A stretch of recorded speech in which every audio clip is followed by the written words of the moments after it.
I used to just go with whatever meat looked good or was on sale at the grocery store. But now that I've experienced the exceptional quality, flavor, and convenience that you can get from Omaha Steaks, I'm never going back. They can build a custom food plan based on your schedule, which means less food waste and stocking up on high-quality proteins to always have on hand. With Omaha Steaks in your freezer, you're always just minutes away from a quality dinner. Whether it's Taco Tuesday or a weekend feast. Taste the Omaha Steaks difference and never settle for grocery proteins again. Get flavorful, high-quality proteins delivered by visiting omahasteaks.com. Plus $35 off when you use promo code YUM at checkout. That's omahasteaks.com, code YUM. Terms apply. See site for details. Go to omahasteaks.com and use promo code YUM at checkout for $35 off. Minimum purchase may apply. If you work in university maintenance, Grainger considers you an MVP because your playbook ensures your arena is always ready for tip-off. And Grainger is your trusted partner, offering the products you need all in one place, from HVAC and plumbing supplies to lighting and more, and all delivered with plenty of time left on the clock, so your team always gets the win. Call 1-800-GRAINGER, visit Grainger.com, or just stop by. Grainger, for the ones who get it done. Ladies and gentlemen, thank you for listening, downloading, and subscribing to the latest edition of the 12 Kyle podcast. I'm 12 Kyle. Check this out. On this podcast, what we're going to talk about is FOMO. FOMO. No, that's not a new rock band on the South Side. FOMO is an acronym for fear of missing out. If you haven't been under a rock, you've probably heard this term before. FOMO deals with the desire and anxiety that one may come upon when they feel like they have literally missed out on something. Something's taken place in this world or in the universe or whatever the case may be, and you want to be in the know. You want to stay connected, and you want to be, on top of being the first to know or being in the conversation when whatever took place goes down. I found this to be very interesting and very intriguing, just to say the least, because I guess it really depends on, how you look at it. I know that I come from a different perspective because of how I grew up. Case in point, when I was growing up, any and everything went down in one particular place, right? And the place where everything went down was a little place that was really a big place called outside. Everything went on outside. If somebody was playing football, it went on outside. If somebody was playing basketball, hopscotch, whatever the case may be, it was going on outside. If there was a fight, it went on outside. If there was some news going down, if somebody got beat up or somebody got jacked or somebody's house got broken in, everything went on outside. If there was gossip to be told, it was told outside. If you saw people in fly clothes, you saw them outside. Nothing happened in the house. Of course, that was a different era. This ain't the 80s. But yeah, everything happened outside. So really, even as I reflect back on my childhood, like the one thing that I guess would trigger FOMO for me and something I would miss out is if you told me I couldn't go outside. I mean, telling a kid that they couldn't go outside is almost as bad as telling them not to take a breath. We had to go outside because, again, everything happened outside. Our friends were outside. Our cousins were outside. Everything happened outside. So unless you didn't come outside, you didn't. It wasn't really a lot of times where you missed stuff. So you really didn't have a fear on missing out on anything because at some point you'd make it outside. And once you made it outside, everything was cool. because you could be brought to speed on what was going on and who had the new bike and whose cousin was in town and hanging out with us and everything like that. I mean, whatever, whenever, wherever, everything happened outside. So you really didn't have a fear on missing out on anything. But again, that was me. And that was the 80s. In the 2000s, things a lot different now. One thing that, I've talked about on this podcast several times is, the internet was a game changer. It changed everything. And, the internet in a lot of ways gave you access to almost everything. And so now with the internet, you don't necessarily have to come outside. Outside ain't what it used to be, I guess.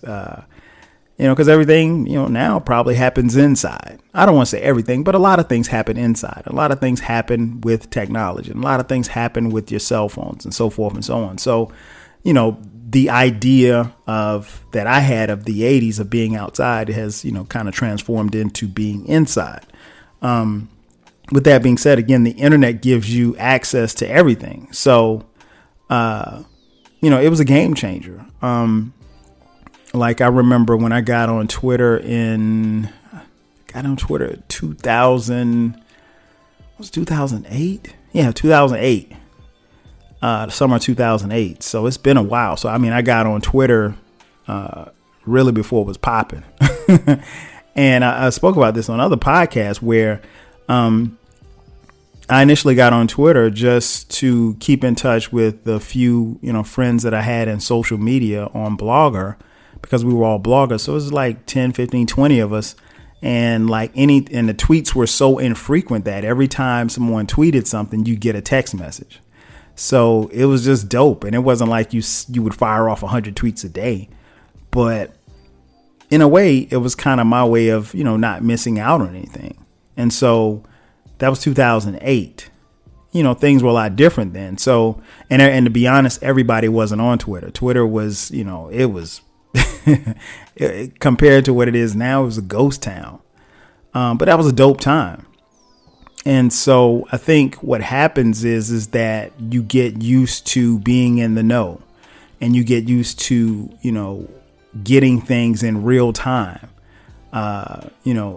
There was a time where news would happen or current events would happen, and you'd have to wait and change the channel to CNN and see what they were talking about to see what it was. Not now. You can go to Twitter or any social medium pretty much and find out. If you do run a search, and you can find out what happened. If I just go to Twitter and I type in earthquake, whoever mentioned the word earthquake, or if there was an earthquake that happened in Malaysia, I would get the news on that immediately. Wouldn't have to wait for CNN to go through their commercial breaks to find out what happened. So over a period of time, I guess we all, to no fault of their own, everybody gets used to, getting their information and everything, pretty readily at the click of a button at their fingertips. So you really don't miss out on a lot of stuff. And then I think over a period of time, people just got really dependent upon getting everything right then and there. No waiting, no debating, no delay, no nothing, right there at the click of a button. And I think as people got more popular, and as these social mediums got even more popular, people got to a point where they really didn't want to feel like they missed out on anything that someone said. For example, I have a Twitter account. So if you follow me on Twitter, and let's say it's a Saturday, and, let's say, I don't know, it's 9:00 Saturday evening, and you want to know what 12 Kyle had to say for that particular day, you just go to my timeline and just check my tweets. I'm not going to say anything, groundbreaking. I'm not Obama, but you could do that and still keep in touch and still, feel like you didn't miss out on anything that happened. If I posted a picture of me and my family, if I was talking about hip hop, you could join that conversation, even if you weren't there in real time to participate. So you don't miss out. But what happens is, over a period of time, we get so used to that, or we've gotten so used to it that, it really has, quietly become an epidemic. And a lot of people don't even know it because you just really feel like you've missed out. So you get somewhat attached to your cell phone, to your computer, to your laptop, to your tablet, whatever the case may be. And you want to be in the know. You want to be in the discussion. And I'm not saying that there's anything wrong with that, but there's something wrong with that. I mean, it can't be something to the point where you're overdoing it. I mean, like, you really haven't missed out on anything. Case in point, one of the things that always is mind-boggling to me is, when people talk about certain things, and I'll use TV shows, music, and movies as an example. And they speak with it with such high reverence, particularly the things that they like. And I get it. I do the same thing. But they talk, I don't want to say all, but a lot of people talk as if, like, if you didn't see it, like, it's just the worst thing in the world. Like, nah. I mean, like, again, here's an example. Like, at the time of this recording, one of the most popular TV shows is Game of Thrones on HBO. I have HBO. I've never seen an episode of Game of Thrones. Actually, no, I take that back. I saw about 20 minutes of Game of Thrones a couple of years ago. I just happened to be flipping the channels and I fell on HBO and it was on. And I saw about 20 minutes of it. Now, I will admit the 20 minutes that I saw was very intriguing. I didn't know what was going on, but it was very intriguing. And I saw enough to make me think, this looks pretty good. But I think at the time it was like season 6 or season 7, something like that. I mean, and of course, there's a huge, always, anytime there's, something popular on TV or movies or music, on social media, there's going to be, whether it be Twitter or Facebook or Instagram, there's going to be a lot of conversations about that particular thing. So at the time, I mean, it was huge conversations about, at this time, actually, it's huge conversations about Game of Thrones because, if I'm not mistaken, at the time of this recording, it is coming to an end. This season is the last season. Again, I saw 20 minutes of it. The 20 minutes that I saw was pretty good. But if it's been, I don't know, 9, 10 seasons of Game of Thrones, am I going back just so I can be in a discussion? No. However, there are a lot of people who will, who have and will stop what they're doing and they'll binge watch 8 seasons of Game of Thrones just so they could be up for the final season and be amongst the discussion. Me, I ain't doing that shit. I'm just not. Like, I have other things to do. I have better shit to do with my time. And that's just me. Again, I don't feel like I'm missing out on anything. Again, it may be one of the best shows. I'll put it like this. I haven't heard a lot of people that I know who I respect talk negatively about it. Everybody has talked about that series with glowing remarks.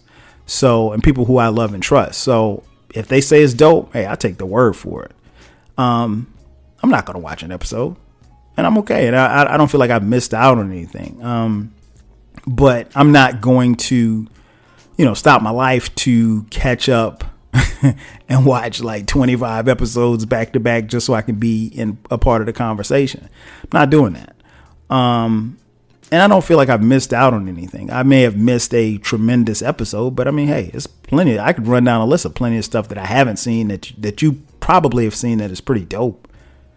But some things we miss, some things we don't. I don't have a fear about missing out, and there's no level of anxiety about it. Another one. At the time of this recording, a couple of weeks ago, a month or so ago, the movie Avengers Endgame came out, and I saw it the second week that it came out. I didn't see it the first week, and I wanted to see it the first week, but I just didn't get a chance to. And, I think the theater that I wanted to go to, they had available seating. I think that movie started at 11. Well, it's a 3-hour movie, so I'm not going to the movies at 11 o'clock for a 3-hour movie, because not that I'm saying that I would fall asleep, but I don't want to tempt myself. Nonetheless, somebody hit me up on Twitter and they were like, yo, you haven't seen it yet? I was like, nah, I haven't. And they were like, what are you waiting on? And my first response was about to be like, yo, I have a fucking life. I mean, I have a job, I have a wife, I have kids. No, I don't. The days of me camping out at the theater, which I've never done, but the days of me camping out at the theater like some bum, no, I'm not doing that shit. That's not me. It's not my style. That's not my steez. That's not how I kick it. However, if you're on that tip, that's cool. Whatever works for you. But that was my thought. I didn't tweet back my thought, but I'm like, I have a life. But I calmly and correctly just kind of explained to them, like, I'll get to it when I get to it. And that's the way that I operate. Like, I don't necessarily have to. And because I saw it the second week, I had to do what I had to do to avoid, spoilers, because people were talking about the movie left and right on social media, which I don't particularly care for. But, again, that's where we are, because when people have a fear of missing out, where FOMO is present, you have those who feel like they have to tell everything. Why? I don't know. Maybe they didn't come outside back in the day. But yeah, I just explained to them, like, look, I have a life. I mean, like, I'll get to it. I'm not the worst person in the world because I didn't see it opening week. But there's no fear there. There's no level of anxiety there. But for some people, like, they had to see it. And I'm not knocking anybody that saw it the first week, because I thought it was an incredible movie. And I plan to see it again. And when I, finally did take to social media to talk about my experience, I just said, hey, I saw it. I thought it was phenomenal. I didn't say, oh, this happened in the movie, because again, I don't know who's following me or who may see my tweet or my page and they haven't seen it yet. That's very possible. Even a week later. I mean, and I think like first week the movie sold, it had like $1 billion in sales. So I'm pretty sure a lot of people saw it the first week. I just wasn't one of them. And, I've gone, I don't want to say months. I've gone weeks without seeing movies like the first. I usually try to go to movies the first week that it's out, because I like to go to the movies. But if I don't feel like I missed anything. Right. So, and I see that a lot. People a lot of times on social media will almost kind of talk down and talk condescending to folks about not seeing something or being in the discussion. Trust me, I was just fine. I was just fine not being in the Game of Thrones discussion and not being in the Endgame discussion. Now, I did enjoy, having conversations with people once I did see it, but I tried to make sure even those conversations were private, not on public forums where, again, someone could see it, where, I didn't want to spoil it for anybody. And this happens also with music. Music, not so much, because you can't necessarily spoil music, but a lot of times when music comes out, there's younger people. I can definitely differentiate this time. Younger people tend to be like, oh man, you got to hear it. You got to, I've heard it 20 times and the album came out eight hours ago. No, I'm not. Generally speaking, like for me and particularly Twitter, if somebody's album comes out and it's somebody's album that I really want to hear, like let's say Kendrick Lamar. I love Kendrick, right? If Kendrick's album comes out on Friday, I probably won't listen until Saturday. And I'm probably not going to, because what happens is people will hear the album and they know that I'm a fan of Kendrick. So they're going to tweet me, hey, what do you think about the album? I haven't heard it yet. Oh man, what are you waiting on? I'll get to it. I mean, and I've talked about this on other podcasts. I came up in an era where you almost had to get the album the first day that it came out. The reason being is because there was a situation of supply and demand. So if the new Jay-Z album comes out on Tuesday, if you don't get it on Tuesday and they sell out, there may not be more copies to come, at least for another week. And you didn't want to be the one without Jay-Z's album. So in a sense, I guess it was a fear back then of missing out. But now there's no such thing as running out of music. There's no such thing as going to the record store, for the few record stores that still exist, and asking for the new Jay-Z album and it's not out yet, or they've sold out. That's not going to happen. You can get it on your phone. You can stream it. You can download it. You can do whatever. Everybody has access. So, one of the things about having great access is that, at least for me, there's no rush. Yeah, back in the day, there would definitely been a rush to go get the latest album from Jay-Z or Biggie or Snoop or whomever. Nas, Erykah Badu, Mary J. Blige, anybody. There definitely would have been a rush to get the album because, no, I didn't want it to be sold out and I didn't want to be the one to have to wait to get it. But that's how it was. But now, to me, there's no rush. And it's decreased, at least for me, the fear of missing out because I don't feel like I'm missing out on anything. If the new Kendrick album comes out on Friday and I don't listen until the following Friday, I haven't missed out on anything. The album, I still got it. I guess maybe I miss out on all of the discussion about how great it is. But, even you have to take that with a grain of salt because, if you let some people tell you, they'll tell you everybody drops a classic album every Friday. It's not the case. Word classic is way over abused. I wish I had time to talk about that, but I'll discuss that in another podcast. But yeah, I mean, it's even led to this phenomenon.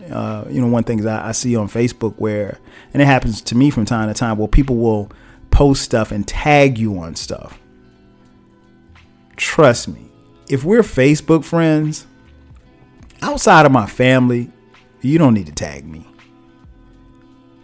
You really don't, because unless the post actually is dealing with me or something that I have direct information about, then yeah, tag me on it. But other than that, no need to tag me. And here's why: because I'll probably see it at some point. The way Facebook's algorithms, as crazy and as jacked up as they are, I'll see it at some point. Same for Instagram. I'll see it at some point. I would love for Instagram just to get everything in chronological order, but they they seem to be hell bent on not doing that. But nah, you don't have to tag me. If it's something dealing with me, or if it's something that you want me to see, you still don't have to tag me. I was going to say tag me. No, you don't have, because eventually I'll see it. And I don't necessarily have any, again, fear of missing out on anything. I'm not. And I think that's part of the issue with FOMO, is that it makes people think that they're really keeping up with what's going on. In reality, you're really not. You're really not. You're really not keeping up. Because if you logged out of your social media profiles, if you have Facebook, if you have Twitter, if you have Instagram, Pinterest, if you log out of all of that right now, right? And you stay logged out of it and you don't check it for a week, truthfully, be honest, how much do you think you would have missed? Probably not as much as you think you do. Yeah, you might miss a Facebook birthday here or there. You might miss the fact that, cousin Tina posted little Ray Ray's kindergarten graduation pictures on Wednesday. But other than that, You really won't miss a lot. And again, with the way Facebook's algorithms are set up, as soon as you log in, all of those pictures from that graduation that you thought that you missed, you'll see them. You'll see them. Trust me. And you know what's even worse, and I think that kind of adds to the FOMO, is Facebook and Twitter now have these little things where they'll send you a reminder. Hey, we haven't heard from you in a while. Post something. I'm like, really? That makes no sense to me. I don't need you, Facebook, and I don't need you, Twitter, to remind me that I haven't posted something for those who are actually interested in whatever it is that I have to post. But I'm not missing out on anything. And you're not missing out on anything if you log out of your account for a day or two. I do it. I don't miss much. I think you might miss some news, but to be honest, we can get the news anywhere. We tend to get it more on our social media, but I mean, how hard is it to go to CNN.com? Really? How hard is it to turn on NBC Nightly News? It's not hard at all. So you could get the news, but again, we have, as a people and as humans, have kind of pushed ourselves into this realm where we fear missing out on even the most mundane of things, because quite a few people wake up routinely and they scroll through Facebook, they scroll through Instagram, they scroll through Twitter as they're drinking their morning coffee, or as they are on their way to work, or as they are logging into their computer at work. And I get it. I'm not going to sit here and tell you that I'm not guilty of all three. However, any and everything that we do probably should be in some form of moderation, just for your own mental sanity. Because what happens is that you start seeing things, and if I go to Instagram and I see that my boy Jay Fresh is off in Hawaii with a beautiful girl, and he's taking these beautiful pictures of, you know, the sunset and the ocean and everything, deep down, I should be happy for Jay Fresh. I would be. That's my dude. Everybody's not the same. A lot of people see that stuff, and, you know, while they may not be jealous, there's a certain level of anxiety or, damn, I wish that was me, comes out. My thing is, I think, and I've always said this, like, if there's any success for my friends, I'm going to be happy. I'm happy for them because those are my friends or my family. I'm happy for them. I don't necessarily, because I can't eat what they eat. I can't spend the money that they spend, and vice versa. So, you know, I think what this does is FOMO, it leads to a lot of things. I think one of the first things people should do is, you know, admit that you do have a problem. Because if you have FOMO, you have a problem. And particularly for those who suffer from any levels or forms of anxiety or depression, FOMO only enhances it, because it reassures you or reassesses your thoughts and beliefs. And I think one thing that I probably, and I never give advice on this podcast, but one of the things that I would lend as far as something to say, the only bit of advice I could give you is to turn it off. Turn everything off. Close out of the applications, log out of the accounts. Turn it off. Turn off the chatter, turn off the notifications, turn off everything. Take some of your life back, if you will. And I think that will be the step in the right direction. It's not the end all, the cure FOMO, but at the end of the day, you really realize that you're not missing out on a lot. And I mean, if all else fails, you can do what we used to do back in the 80s. Go outside. That's going to do it for me. Thanks again for checking out the latest edition of the 12 Kyle podcast. I'm your boy 12 Kyle. I'll catch you guys next time. 5 G's.